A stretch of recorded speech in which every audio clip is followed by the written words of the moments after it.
ত্যাগের দলিল। এটি কেবল একটি ঘোষণাপত্র নয়, কোটি মানুষের আশা আকাঙ্ক্ষার প্রতিফলন। আমরা দাবি করি সনদটি অবিলম্বে ঘোষণা ও পূর্ণাঙ্গভাবে বাস্তবায়ন করা হোক এবং এর ভিত্তিতে নির্বাচন অনুষ্ঠিত হোক। শাপলা চত্বরের রক্তের স্রোত থেকেই 24-এর চেতনার ধারা শুরু হয়েছে। ইতিপূর্বে ঘোষিত জুলাই ঘোষণাপত্রে শাপলা গণহত্যার উল্লেখ না থাকায় এর ঐতিহাসিক দায় ডক্টর ইউনূস সাহেব এবং বর্তমান অন্তর্বর্তীকালীন সরকার উভয়কেই আজীবন বহন করতে হবে। জুলাই ঘোষণাপত্রের মতো জুলাই সনদকেও কাগজে অকার্যকর লেখায় পরিণত করা যাবে না। যে কোনো মূল্যে জুলাই সনদকে কার্যকর করতে হবে।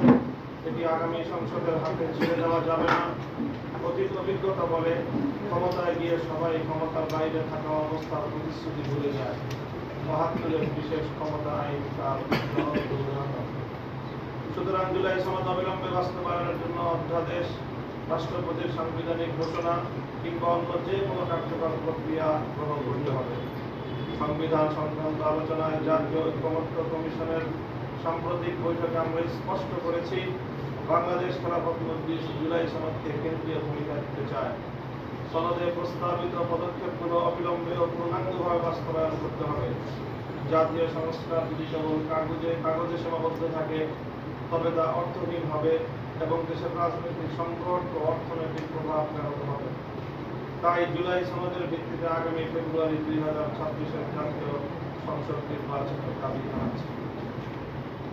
দ্বিতীয় দাবি, আওয়ামী লীগের দোসর আধিপত্যবাদী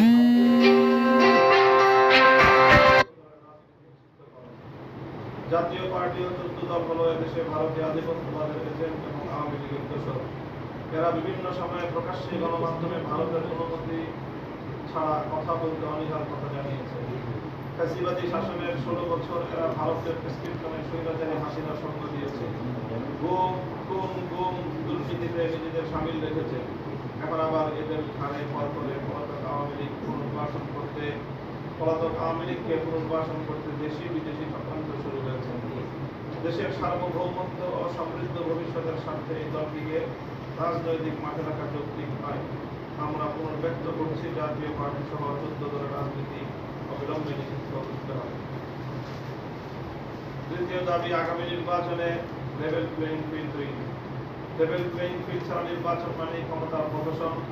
সরকারকে নির্বাচনকালীন প্রশাসন ও আইন শৃঙ্খলা বাহিনী নিরপেক্ষ ও সক্রিয় রাখতে হবে এবং সকল দলের জন্য সমান সুযোগ নিশ্চিত করতে হবে।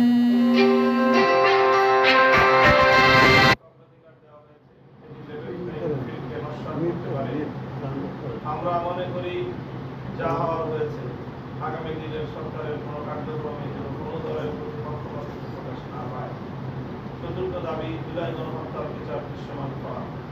2024 সালের জুলাই ও আগস্টের অভ্যুত্থানে ফ্যাসিবাদী সরকারের রাষ্ট্রীয় মদদে সংঘটিত গণহত্যা বাংলাদেশের ইতিহাসে এক ভয়াবহ অধ্যায়। এই হত্যাযজ্ঞের নেপথ্যকারী বা পরিকল্পনাকারী ও দায়ীদের বিচারের আওতায় আনতে হবে এবং বিচার প্রক্রিয়ায় দৃশ্যমান অগ্রগতি নিশ্চিত করতে হবে। শহীদদের রক্তের প্রতি সম্মান জানাতে এবং জাতীয় ঐক্যের স্বার্থে গণহত্যার বিচার দৃশ্যমান করা অপরিহার্য। পঞ্চম দাবি, আগামী জাতীয় সংসদ নির্বাচনে উচ্চ কক্ষে পিয়ার পদ্ধতি বাস্তবায়ন। এক কক্ষ সংসদ ব্যবস্থা ক্ষমতার একচেটিয়া আধিপত্য সৃষ্টি করে, এজন্য সংসদে উচ্চ কক্ষ দরকার। জাতীয় ঐক্যমত্য কমিশনে এই ব্যাপারে সব দলই একমত পোষণ করেছে।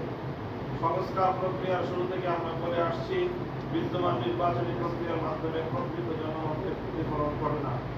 এজন্য আমরা পূর্বেই সংসদের নিম্ন কক্ষে মিক্সড পেয়ার এবং উচ্চ কক্ষে পেয়ার পদ্ধতি গঠনের প্রস্তাব দিয়েছিলাম।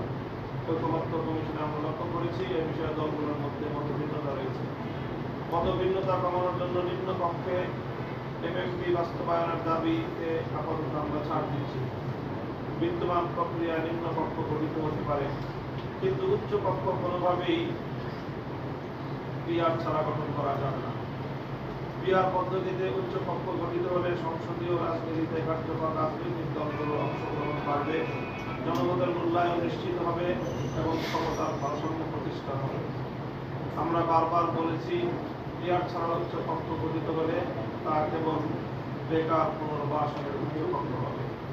আমরা স্পষ্টভাবে বলছি, উচ্চ কক্ষ পিআর পদ্ধতি বাস্তবায়ন করতেই হবে। বাংলাদেশ খেলাফত মজলিস দৃঢ়ভাবে মনে করে সকল দলের অংশগ্রহণ ও সম্মিলিত সরকারের 25 লক্ষ